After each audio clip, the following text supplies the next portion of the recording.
Jungle. Audio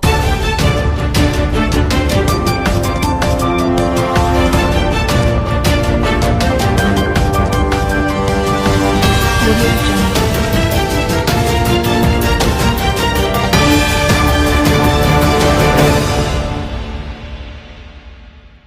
వారి యొక్క పరిపాలన విధానం కొనసాగుతూ ఉన్నది. ఒకసారి 2014 కంటే ముందు మనం బీజేపీ నరేంద్ర మోడీ చెప్పినటువంటి విషయాల్ని కానీ లేదా 20 నెలల క్రితం రేవంత్ రెడ్డి అనుచరులు చెప్పినటువంటి విషయాల్ని కనుక మనం నెమరు వేసుకున్నట్లయితే ఇద్దరు కూడా తోడు దొంగలే అనేటువంటి విషయం మనకు స్పష్టంగా కనబడుతుంది. కారణం ఏంటి?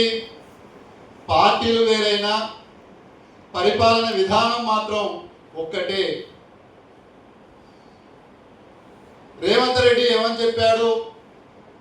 నేను అధికారంలోకి వస్తే విద్యారంగానికి బడ్జెట్లో 15% నిధులు కేటాయిస్తా అని చెప్పాడు. చెప్పాడా లేదా? ఈ విషయం ఎంతమందికి తెలుసండి? తెలిసిన వాళ్ళ చేతులు ఎత్తండి.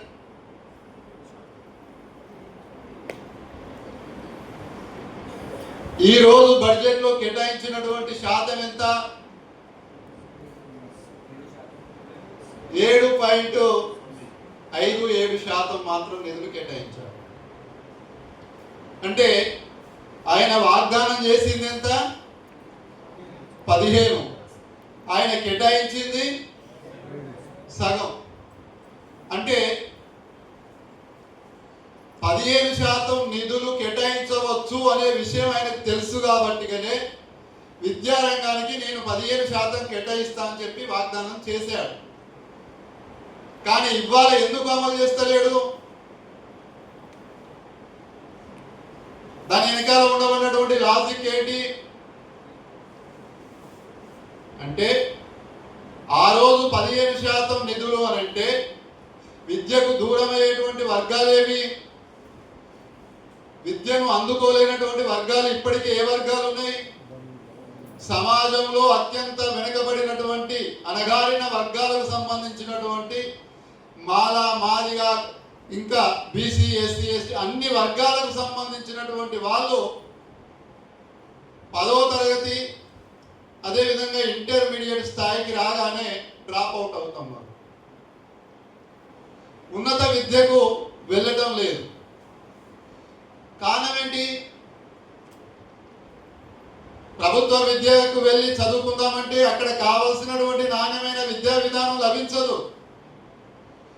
నాణ్యమైనటువంటి విద్యా విధానం లేకపోవడం వల్ల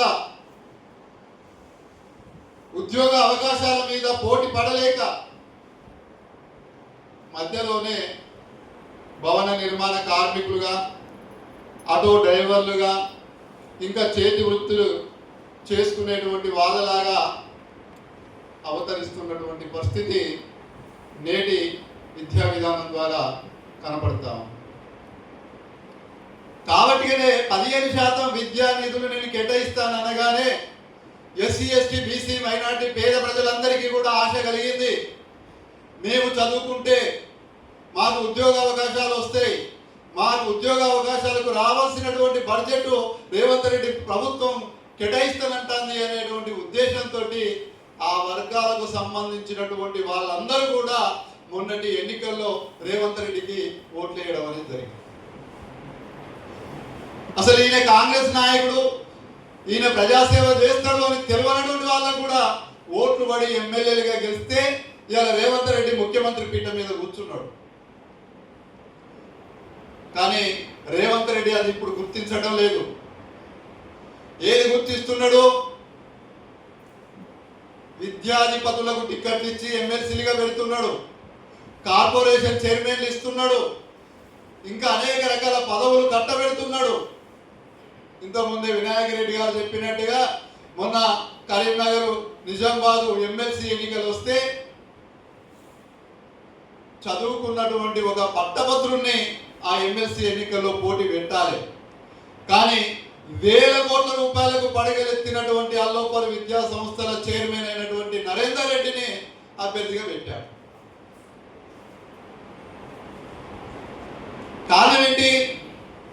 ఆ టికెట్ కేటాయించినందుకు ఆయనకు 100 కోట్ల రూపాయలు, ఓట్లు కొనడానికి 1000 కోట్లు. ఈ రకంగా ఆఫర్ ఇచ్చినప్పటికీ కూడా ఎస్సీ ఎస్టీ బీసీ మైనార్టీ వర్గాలకు సంబంధించినటువంటి పట్టభద్రులంతా మా ఫీజులు మాకు చేయమంటే, మాకేమైనా వెసులుబాటు ఇవ్వమంటే ఇవ్వలేదు. కాబట్టి వీడు మంచిగా దొరికిండు, తొక్కాలి అని చెప్పి పట్టభద్రుల ఎన్నికలు వచ్చినప్పుడు ఆయనను తొక్కేశారు, ఓడించారు. మరి నిజంగానే ఆయన విద్యాసేవకుడు అయితే మరి ఆయన విద్యా సంస్థలో చదువుకున్నటువంటి వాళ్ళు ఓటేస్తేనే ఆయన గెలిచేటువంటి వాడు. అంటే కాంగ్రెస్ ప్రభుత్వం కూడా ఇవాళ ఎవరికి సేవ చేస్తున్నది? కార్పొరేట్ విద్యాధిపతులకు సేవ చేస్తున్నది. కాబట్టి ఇవాళ ఇంజనీరింగ్ ఫీజులు కానీ, ఇంకా ఇంటర్మీడియట్ ఫీజులు కానీ, అనేక రకాల ఫీజులను కూడా గత ప్రభుత్వాల కంటే ఎక్కువగా పర్సెంటేజ్ పెంచి ఫీజులు పెంచడం అనేది జరిగింది. కాబట్టి ఈ ప్రభుత్వము చెప్పేది ఒకటి, చేసేది ఒకటి అనేటువంటిది మనకి ఇక్కడ స్పష్టంగా కనపడతా ఉంది. అదేవిధంగా కేంద్రంలో ఉన్నటువంటి మోడీ ప్రభుత్వం 2014 కంటే ముందు గతంలో ఉన్నటువంటి యూపీఏ 1 ప్రభుత్వం, యూపీఏ 2 ప్రభుత్వం, మన్మోహన్ సింగ్ మొత్తం విద్యను కార్పొరేటీకరణ చేస్తున్నాడు, విదేశీ విద్యా విధానాన్ని తీసుకొస్తున్నాడు. ఈ విద్యా విధానం వల్ల దేశంలో నిరుద్యోగం పెరిగిపోతుంది, దేశంలో ఉన్నటువంటి కోట్లాది పరిశ్రమలు మూతపడతా ఉన్నాయి. కాబట్టి మేము దేశంలో విద్యా వ్యవస్థను బాగు చేస్తాం, పరిశ్రమలన్నీ పునరుద్ధరిస్తాం, చదువుకున్న ప్రతి విద్యావంతునికి ఉద్యోగం కల్పిస్తాం.